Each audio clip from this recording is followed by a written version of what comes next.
და განვაგრძობ ძალიან საინტერესო და კი მატება სტუდიაში, ესეც უნდა ვთქვათ.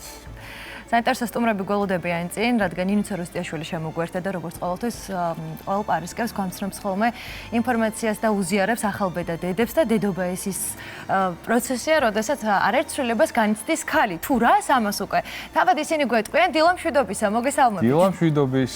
მოგესალმებით მეგობრებო, ინცა მოგესალმები, არაერთხელ დავაანონსო ეს თემა, იმიტომ რომ ჩემთვისაც ალბათ ისევე როგორც ჩვენთვის განსაკუთრებულია და ხშირად თვითონ ქალები, ვინც დედა ხდება, დაღლილი რეჟიმის ფონზე, არ ვიცი, უამრავი საქმის ფონზე, დროის გადანაწილების ფონზე, იმდენად ვერ ატყობს თითქოს აი ამ გარეგნულ ცვლილებებს საკუთარ თავს, როგორც თურმე გარშემომყოფები. შენ მიგიღია ვთქვათ აი ასეთი ან კომპლიმენტი რომ დედობის შემდეგ რა კარგი ძალიან ხშირად მისმის მას შემდეგ რაც ალექსანდრეს დედა გავხდი რომ რაღაც დამამშვენა ჩემმა შვილმა და ვფიქრობ რომ რაღაც სიმართლის მარცვალია ამ ყველაფერში არის იმიტომ რომ მე თვითონ ემოციურად ძალიან ვგრძნობ რომ შევიცვალე შესაბამისად დღეს ისეთ აქტუალურ თემას ვეხებით რომელიც ძალიან ბევრ ახალბედა დედიკოს დაინტერესებს და მართლაც ჩვენ უკვე არაერთხელ აღნიშნეთ რომ დედობა არის ერთ-ერთი ყველაზე ძლიერი და გარდამტეხი გამოცდილება ქალის ცხოვრებაში. შვილის ყოლა მხოლოდ ემოციურ ცვლილებებს არ იწვევს, დედობა ისახება ჯანმრთელობაზეც და ამ პროცესს როგორც დადებითი, ისე უარყოფითი მხარე აქვს. ერთ-ერთმა ცნობილმა ლიტველმა ფოტოგრაფმა და დედამ ვაიდა მარკევიჩ რაზმისლავისმა აღბეჭდა ქალები დედობამდე და მის შემდეგ. ჩვენს მაყურებელს აქვს შესაძლებლობა რომ სწორედ ეს ფოტოები იხილოს, სადაც ჩემი შეფასებით ქალები დედობის შემდეგ ბევრად ნათელი გამომეტყველებით ხასიათდებიან. რამდენად ტრანსფორმაციულია ეს პერიოდი, ამის შესახებ პროფესიულ შეფასებებს უკვე მოვისმენთ. ჩემი რუბრიკის დღევანდელი სტუმრებისგან მიან გინეკოლოგი და რეპროდუქტოლოგი თამარ უგილავა და ფსიქოლოგი მარინა კაჭარავა იწყებენ დილას ჩვენთან ერთად. დილამშვიდობის და მადლობა უნდა გადაგიხადოთ პირველ რიგში იმისათვის, რომ დილას ჩვენთან ერთად იწყდეთ. მოგესალმებით. და პირველ რიგში მოდით ავხსნათ სამედიცინო თვალსაზრისით რა არის ორსულობა და როგორ შეგვიძლია ეს პროცესი შევაფასოთ. სიამოვნებით, ნამდვილად საინტერესო თემას ეხება და მეც დავამატებდი, რომ ჩვენს თვალწინ უამრავი ორსულობა გადის და განსაკუთრებით იმ ქალებში ვგრძნობთ ამ ცვლილებას, რომლებიც წლების განმავლობაში ელოდებიან ხოლმე ამ სასურველ ორი ხაზის გამოჩენას. აი ვერ წარმოიდგენთ, თვალებიც კი იცვლება, იცით, რაღაცა სხვა ბედნიერების სხივი უბრუნდებათ და სიმართლე რო გითხრათ, აი როდესაც ეს პაციენტი გამოჩნდება, სანამ თუნდაც ვიზიტზე შეიძლება კორიდორშიც შევხვდეთ, აი სხვანაირად იგრძნობა, იცით, რომ შეცვლილია ყველაფერი, მეხვდით და ის თვალებიდან მთელი სხეული სხვანაირად განიცდის ამ ბედნიერებას. ორსულობა ფიზიოლოგიური და ბუნებრივი პროცესია, რომელიც მიმდინარეობს იმით, რომ ხდება მთელი რიგი ცვლილებები, ჰორმონალური, გულ-სისხლძარღვთა სისტემის, ემოციური სისტემის, როგორ გითხრათ, გარდაქმნა ხდება. უნიკალური პროცესია იმით, რომ მთელი ორგანიზმი მიმართულია ახალი სიცოცხლის მხარდასაჭერად, ფაქტიურად. ეს ცვლილებები ქალის ორგანიზმში დიდ გავლენას ახდენს, მაინც უფრო დადებით ცვლილებებს ახდენს, სიმართლე რო გითხრათ, იმიტომ რომ სიცოცხლის შენარჩუნებას, გადარჩენას და აი ამას ემსახურება ერთიანად. ამიტომ მთელი რიგი ცვლილებები მიდის იმ თვალსაზრისით, რომ ჰორმონების გარდაქმნა, ზოგიერთი ჰორმონი ეხა დროებითი ენდოკრინული ორგანო ჩნდება ბუნებრივია ამ დროს პლაცენტა, რომელიც აბსოლუტურად სხვანაირად გამოიმუშავებს ჰორმონებს და ერთგვარი რესტარტი ხდება, ასე ვთქვათ, ორგანიზმის ბევრი რაღაცის, ემოციური, ჰორმონალური, აი ენდოკრინული ზუსტად, გულ-სისხლძარღვთა სისტემის და ასე შემდეგ. სანამ ამ ყველაფერს დაწვრილებით განვიხილავთ, საინტერესო არის რომ ქალბატონ მარინა თქვენთან გადმოვიდეთ ახლა შეკითხვით და უკვე ვთქვათ თუ ფსიქოლოგიური თვალსაზრისით რა იცვლება ამ პერიოდში და შეიძლება თუ არა ითქვას რომ ახალი იდენტობის დაბადება ხდება ორსულობის შემდეგ. მოგესალმებით. ამ ნიშნით შეიძლება გავყოთ ქალის ცხოვრება დედობამდე და დედობის შემდეგ, იმიტომ რომ ისეთი აღარასოდეს აღარ იქნება როგორც იყო დედობამდე.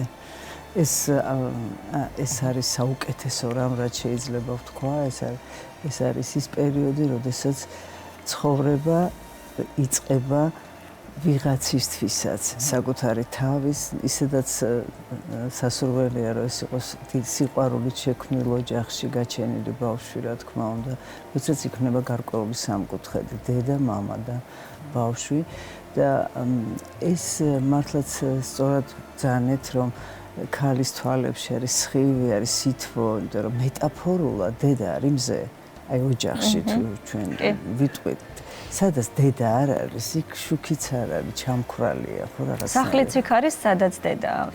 ძალიან ბევრი წლის განმავლობაში. დედა არის მიზიდულობა, სითბო, ზრუნვა, სიყვარული. რა თქმა უნდა, მამას უდიდესი ფუნქცია აქვს და სწორედ უსაფრთხოების დაცულობის და სხვა შორის აი პლაცენტაც რო ახსენა, ისეც არის რაღაცნაირად მოწყობილი. რომელთმა ასე მოაწყო, რომ ეს პლაცენტა მოდის მამისგან და ეს მიტოქონდრი, ანუ მთელი ენერგეტიკული მოდის დედისგან ბავშვთან და აი ეს მამის უსაფრთხოება აქედანვე ჩანს. დედისთვის ეს არის ძალიან მნიშვნელოვანი, რა თქმა უნდა, და არსებობს კი რაღაცა გართულებები და ეს ალბათ ცალკე საუბრის თემაა, ეს პოსტსამშობიარო გართულებები და არის ერთ-ერთი ძალიან მნიშვნელოვანი არის FOMO ეგრეთ წოდებული, დღეს საკმაოდ ბევრს ლაპარაკობენ ამაზე, fear of missing out. ანუ ეშინია ქალს რომ რაღაცა გამოტოვა. იმ დროს როცა იყო ფეხმძიმედ და მაშინ როცა პატარა ბავშვთან ზის, გარეთ რაღაცა ხდება ისეთი, რომელთანაც აღარ აქვს წვდომა. და ამის გამო შესაძლებელია კონდეს რაღაცა მსუბუქი შფოთვა.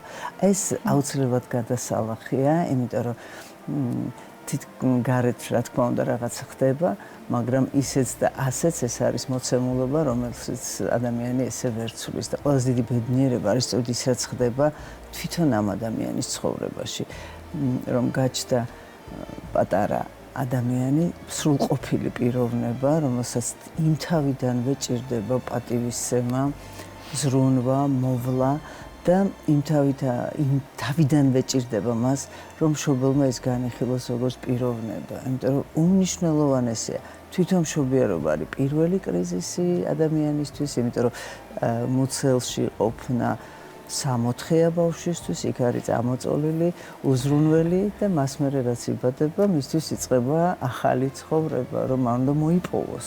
გამოწვევებით სავსე, დაბადების მომენტიდან ნამდვილად ასეა. ის რომ დედობა ადამიანს ცვლის, აი ახლა ამ მომენტშიც საკუთარი თავი დავინახე, იმაში რომ როდესაც ქალბატონი მარინა დედობაზე საუბრობდა, ცოტათი ემოციები შევიკავე, იმიტომ რომ თვალზე ცრემლიც კი მომადგა, ეს აქამდე არასდროს არ დამართნია მსგავსი სენტიმენტები და ალბათ ამ ყველაფრის პასუხისმგებელი ჩვენი ჰორმონები არის, ხო? აი საინტერესო არის სამედიცინო თვალსაზრისით შევაფასოთ თუ რა იცვლება როგორც ჰორმონალური, ესე ვთქვათ, მიდგომით, ასევე იმუნური სისტემით. დიდი ცვლილებები მიმდინარეობს, როგორც ჰორმონალურით, ისე იმუნური სისტემის. იმუნური სისტემის გარდაქმნა ხდება.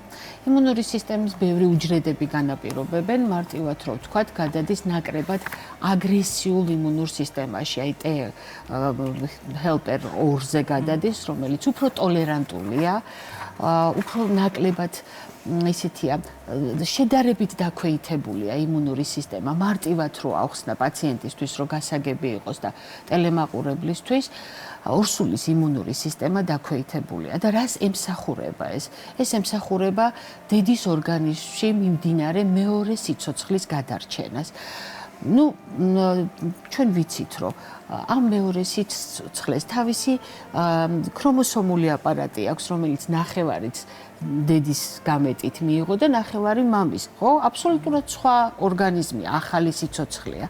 დედის ორგანიზმისთვის მეტნაკლებად უცხო, ხო? ზუსტად ამას ემსახურება იმუნური სისტემის დაქვეითება, რომ ეს ახალი სიცოცხლე გადარჩეს, გააგრძელოს განვითარება და დაიბადოს.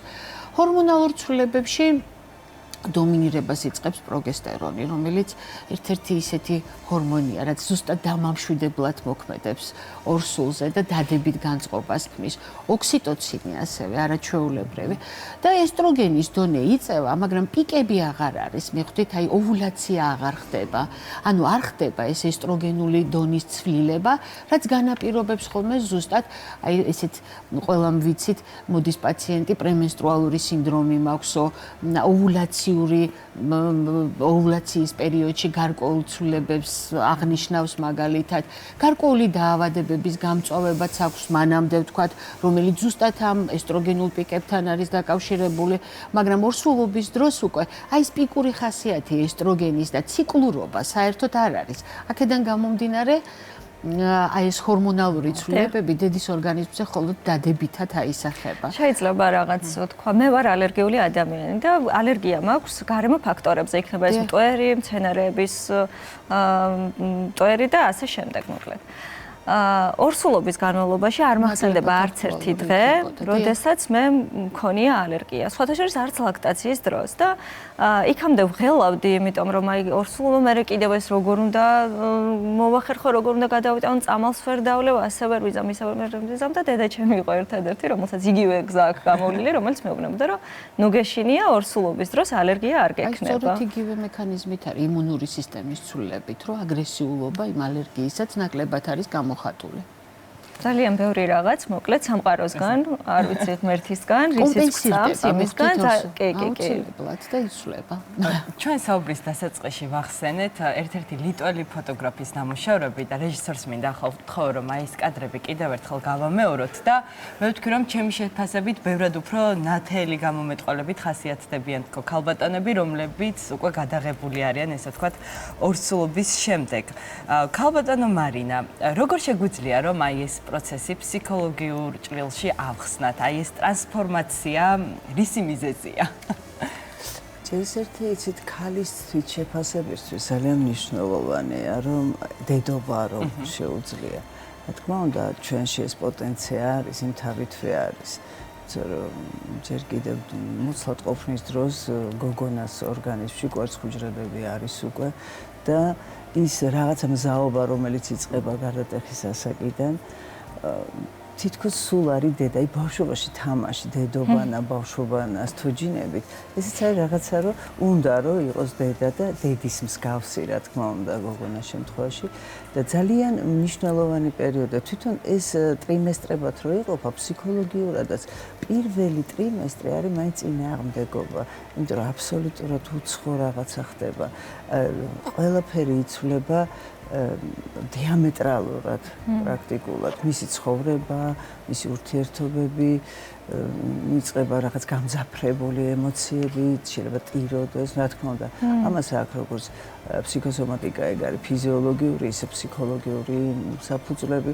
მეორე ტრიმესტრი იწყება უკვე ნელ-ნელა შეგუება ამასთან, რომ უკვე მასში არის ახალი ორგანიზმი, ანუ არაცნობიერს გულისხმობ ხოლმე ის რომ თქო შეიძლება ბოლომდე მზად არ იყო ამისთვის, იმიტომ რომ მან იცის რომ მისი ცხოვრება მთლიანად შეიცვლება, რაღაც ბევრ ამას მოაკლდება, იმასაც მანამდე ჰქონდა, მაგრამ აბსოლუტურად ახალი ეტაპი იწყება მის ცხოვრებაში და მესამე ტრიმესტრი არის უკვე მომზადება მშობიარობისთვის, რაც ძალიან მნიშვნელოვანია და ძალიან მნიშვნელოვანია ქალისთვის ამ დროს იყოს სასიამოვნო გარემო, ეს ფიზიკური სამკუთხედი, რომელიც ყველა ჩვენთაგანისთვის ნებისმიერ ასაკში მნიშვნელოვანია, მე სამკუთხედს ვეძახი, ეს გახლავთ კვების, ძილის და მოძრაობის მოწესრიგება.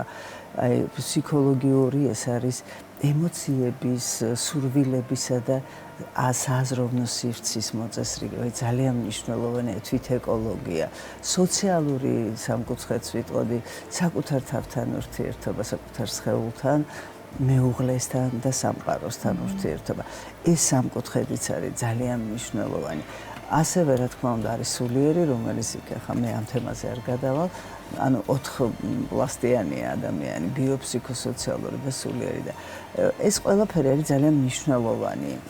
რა თქმა უნდა და თითოეულ მათგანში, იმიტომ რომ ადამიანი არის ჯამი ხელების, ფეხების, ცხვირის და ან ფიქრების, ემოციების და სურვილების. ეს არის ჰოლისტური ერთი მთლიანი ორგანიზმი, არსებობს ძალიან რთული, ძალიან საინტერესო და ძალიან ჰარმონიული, აი ორკესტრირებულია მთლიანად.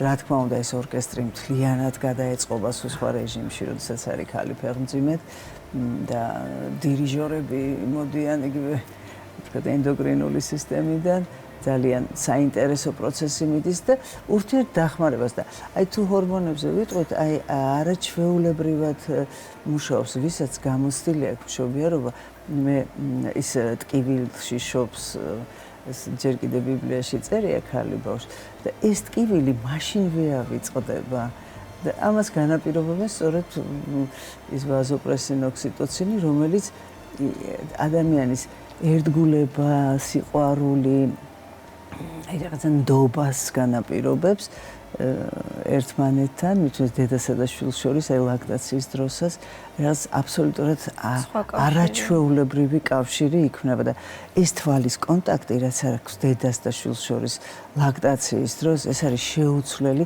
და შემდგომში ყველა ის ტრავმა, რომელიც აქვს ბავშვს მიღებული, შეიძლება ამ თვალის კონტაქტზე დაკვირვებით მოხდეს მათთან შემდგომში გამკლავება.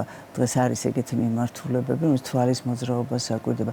იმიტომ რომ ეს ბავშვი, რომელიც დედას უყურებს და დედა ბავშვს, მაშინ როდესაც ის აჭმევს, ეს არის საოცარი სიმფონია და ჰარმონია, მე ვიტყოდი და ძალიან მნიშვნელოვანია, რომ რაღაცნაირად ქალს იმდენად ეცადოს, რომ იყოს ჯანმრთელად და ძალიან მნიშვნელოვანია თვითონ მისი გადაწყვეტილება, მისი სურვილი, მისი ვთქვათ, მზაობა, მეუღლის დახმარება ამ შემთხვევაშიც, რაღაცა ეს მხარდამჭერი გარემო ჭირდება. ლაქტაციის პერიოდი ვახსენეთ, ხომ და ეს არის ალბათ ერთ-ერთი ყველაზე დიდი ჯადოსნობა, ასე შემიძლია მე პირადად შევაფასო და თეო ისეთი სამაყო დედაა, რომელსაც საკმაოდ დიდი ხნის განმავლობაში ბუნებრივ კვებაზე ყავდა თავისი ნიკოლოზი. სამწუხაროდ მე მხოლოდ ერთი თვე მოვასწარი ესე ვიტყოდი, თუმცა ესეც ძალიან მნიშვნელოვანი პერიოდი იყო ჩემს შემთხვევაში. საინტერესო სამედიცინო თვალსაზრისით, აი რა სარგებელი მოაქვს ქალის ორგანიზმისთვის სწორედ აი ამ ლაქტაციის პერიოდს? სამედიცინო თვალსაზრისით სარგებელი ჯერ კიდევ ორსულობის პერიოდში იწყება, იცით? აი აქაც საინტერესო თემაა ის, რომ ძუძუზე გავლენას ახდენს ზუსტად ის ციკლურობა, რაზეც ვისაუბრეთ. ოვულაციის პერიოდი და ციკლურობა. ამიტომ ნახეთ, ძუძუს კიბოს საშიშროება ემუქრება იმ კატეგორიას, რომელთანაც ადრეული მენარხია და გვინანი მენოპაუზა. ამ შემთხვევაში უფრო ბევრჯერ ახდენს მისი სიცოცხლის განმავლობაში. მიხვდით, ციკლი უფრო ბევრჯერ ექნება, ვიდრე იმ გოგონებს, ვისთანაც იყო გვიანი მენარხე და ადრეული მენოპაუზა. აი ორსულობის პერიოდში მასე ციკლურობა არ არის, მიხვდით და თუ ეს ორსულობა დგება, ესე იგი ადრეულ ახალგაზრდა ეტაპზე, მიხვდით, ამავე დროს ესე იგი ბევრჯერ დგება ორსულობა, ანუ მრავალ ისვენებს ქალის ორგანიზმი, სარძევე ჯირკვალი ისვენებს. ორსულობას თუ მოსდევს ლაქტაციაც მე, ხო? ამ პერიოდში ხო ისევ ის ციკლურობა არ არის, ბევრ შემთხვევაში ლაქტაციის პერიოდში ციკლი არ აღდგება, ხო? აქ უკვე პროლაქტინის და ზოგიერთი ჰორმონის გავლენით. ამიტომ ეს ყველაფერი ზუსტად დადებითად მოქმედებს სარძევე ჯირკვალზე და მინიმუმამდე მცირდება სარძევე ჯირკვლის კიბოს რისკი, ხო? მე მგონი ამაზე უკეთესი პრევენცია არ არსებობს. აი ამით შევხედოთ ფაქტიურად. აუხსნელი კავშირია დედასა და შვილს შორის, იმიტომ რომ სანამ საკუთარ თავზე არ გამოცდი, რაღაც გგონია რომ შეიძლება ცოტა გადამეტებული იყოს, მაგრამ მართლა აუხსნელი კავშირია, როდესაც დედას და შვილს შეიძლება აშორებდეთ ერთმანეთთან კილომეტრები, ბავშვს ჰქონდეს კრიზისი ან ტიროდეს და დედა გრძნობდეს ამას მკერდის ტკივილით. და ეს აი მართლა რა არის ეს აი სამედიცინო მოვლენა ხო არ შეიძლება ამას დავარქვათ? არა, ამას ალბათ სამედიცინო მოვლენას ესე ვერ დავარქვათ, ვერც მე და ვერც ქალბატონი მარინა, მაგრამ აი ეს დედობის გრძნობა, აი დედა გრძნობს ამას. არის ბევრი რაღაცა, რასაც ვერ ავხსნით, მაგრამ უხილავი კავშირია. აი ეს უხილავი კავშირი ზუსტად ორსულობის პირველი დღიდან ყალიბდება და აი მთელი ეს ლაქტაციის პერიოდი ისე მწყის ხოლმე, როდესაც ზოგჯერ ქალები თავიდანვე უარს ამბობენ ლაქტაციაზე, იმიტომ რომ აი საოცარი ჯაჭვია ის ლაქტაციის პერიოდი, აი დედასა და შვილს შორის გაბმული ძაფი და ხელოვნურად აი ვჭრით ამ ძაფს.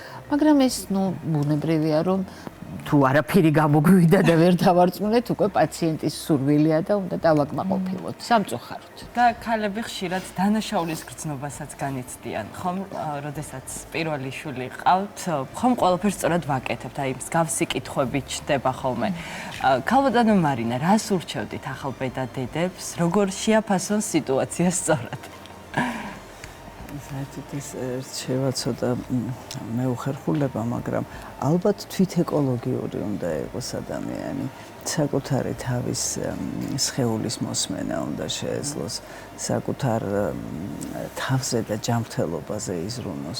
მის როგორც ფიზიკური, ისე ფსიქოლოგიური, ისე სოციალური ურთიერთობებზე უნდა იზრუნოს ადამიანმა, რადგანაც დედა თუ არის დასტრესილი, განერვიულებული, გაანჩხლებული, რა თქმა უნდა ეს ყველაფერი ტრანსლირდება ბავშვზე. თქვენ აქ ბრძანეთ, რომ გრძნობსო, დიახ, ემოცია არის მანამ სანამ არის აზროვნება. იმ ბავშვმა მუსლად ყოფნის დროს უკვე ბევრი რამ იცის. ეს სოდნა შლეიფად მოყვება და ჩვენი წინაპრებისგან და გარდა ამისა აი იგივე ვთქვათ, არასასურველობა ბავშვს, როდესაც არ უნდა ფეხმძიმეს ეს ბავშვმა ეს საიდანღაც იცის და ის ნდობა, ის ერთგულება, რომელიც აი რომელსაც განაპირობებს სწორედ ეს 9 თვე და პლუს 1 წელი კიდევ განსაკუთრებით ეს ლაქტაციის პერიოდი არის ძალიან მნიშვნელოვანი. საკუთარ თავზე ზრუნვა და ბავშვზე ზრუნვაც და ამ ბავშვში დაინახოს პიროვნება, რომ პატივისცემა იყოს წამყვანი გრძნობა, იმიტომ რომ ეს სიყვარული არის აბსოლუტურად უპირობო.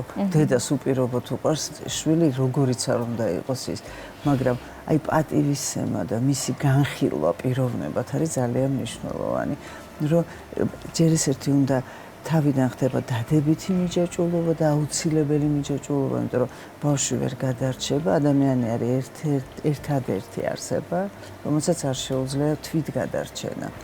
ის რომ დაიბადება არის ძალიან უსუსური. და ეს სწორედ დედა არის აუცილებელი მისთვის და დიდხანს არის აუცილებელი და ეს დადებითი მიჯაჭვულობა რო არ გადავიდეს მერე აი მიჯაჭვულობაში ვარყოფითი, აქაც ის სეპარაცია როგორ უნდა მოხდეს და რა დროს უნდა მოხდეს, ეს ძალიან მნიშვნელოვანი და მამის როლი რა დროს შემოვიდეს მნიშვნელოვნად ამ სამკუთხედში. მე მინდა გკითხოთ, ხშირად როცა ბუნებრივია ორსულობის შემდგომ შეიძლება დეპრესია ქონდეს ქალს, როლი ვერ გაითავისოს რაღაც მომენტში კარგად, იმიტომ რომ ბევრი რაღაც ევალებოდეს უცებ და პლუს გადამეტებული პასუხისმგებლობები. ძალიან ბევრს აქვს ხოლმე, აი თვითგვემა ამაზე რაღაცას ვერ ახერხებს სწორად, როგორც თვითონ თქვა. აი ამ დროს რამდენად დიდი მნიშვნელობა აქვს იმას, რომ გავბედოთ და ვითხოვოთ დახმარება ოჯახის წევრების მხრიდან. ვინც ითხოვს იმას მიეცემა, რა თქმა უნდა, როცა გიჭირს უნდა ითხოვო დახმარება და ისედაც იცით რა არის ნებისმიერი თემა, რომელსაც გაორკესტრირებ, პრობლემას გამოიწვევს. პრობლემა უკვე როგორც პრობლემა ისე ჩნდება და ეს არ არის პრობლემა. ეს არის ძალიან დიდი ბედნიერება და დიდი გამოწვევა, რა თქმა უნდა. და როგორც უყურებ ხშირ შემთხვევაში და რა მოლოდინებიც გექმნება, ის მოლოდინები გისრულდება და ამიტომ შეცდომა და არაშეცდომა არ მესმის კარგად, იმიტომ რომ ჩვენ ადამიანები ვართ და ძალიან ბევრი რამე გვეშლება და ეს არის ბუნებრივი, ამის აღიარებაც უნდა შეგვეძლოს და ნებისმიერ ასაკში შეიძლება ამის გამოსწორება. ჩემ ასაკშიც კი, რომელსაც უკვე შვილიშვილები ყავს და მით უმეტეს ვთქვათ ახალგაზრდობის ყოველთვის შეიძლება მიხვდე რა მოხდა და იგივე აი ხელოვნურობას და რაღაც ხელოვნურ ბედნიერების თამაშს ჯობია ბუნებრივი იყო, როგორიც ხარ ისეთი ხარ და თან აუხსნა მისთვის გასაგებ ენაზე და პატივისცემით, ეს ძალიან მნიშვნელოვანია. და ქალბატონო თამარ, თქვენი მთავარი გზავნილი რა იქნებოდა დღეს ქალებისთვის და რჩევა, რომლებიც აი ახლა ორსულობის პერიოდს გადიან, ან ახალბედა დედიკოები არიან? რას ურჩევდი ბუნებრივი? არ შეეშინდეთ ამ პროცესის. იმიტომ რომ თვლი როცა გადმოხედავენ ცოტა მოგვიანებით, მიხვდებიან რომ ეს არის ულამაზესი პერიოდი მათ ცხოვრებაში. რა თქმა უნდა, გარკვეული ემოციები აქვთ, შიში, რაღაცა დაუძლეველი, ზოგჯერ გაურკვეველი.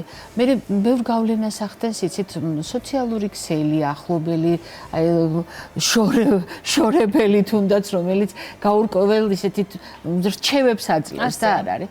ამიტომ ფიქრობ, რომ თუ ეს ორსულობა დაგეგმილია და საერთოდ მინდა ვთქვა ესეც, რომ ჯობია ორსულობა იყოს დაგეგმილი, იმიტომ რომ ზოგჯერ ბევრი ქრონიკული დაავადებაა, ხო, თუნდაც, რომელიც უნდა შეფასდეს ორსულობამდე და მე ორსულობის დროს გაგრძელდეს მეთვალყურეობა აი ამ ქრონიკული დაავადების, ვინც მართავდა იმ სპეციალისტთან.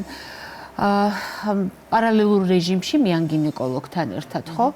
ბუნებრივია და აქედან გამომდინარე, თუ ეს ყველაფერი გეგმიურად მიდის, მიხვდით, ადეკვატურად, გამოკვლევებით, მიან გინეკოლოგის მეთვალყურეობით, ორსულობა მიდის ფიზიოლოგიურად, მარტივად და გართულებების გარეშე ნამდვილად და ბევრ დადებით გავლენას ახდენს ქალის ორგანიზმზე, მის იმუნურ სისტემაზე, მის ჰორმონალურ ცვლილებებზე, ბევრი დაავადება უკან იხევს, ახლა ეს ვიცით ნამდვილად და რემისიის პერიოდი დგება ორსულობის დროს, ეს იმას არ ნიშნავს, რომ ის არ დაბრუნდება, მაგრამ ხანგრძლივი პერიოდია ისეთი, რომელიც დადებითად აისახება მოგვიანებით.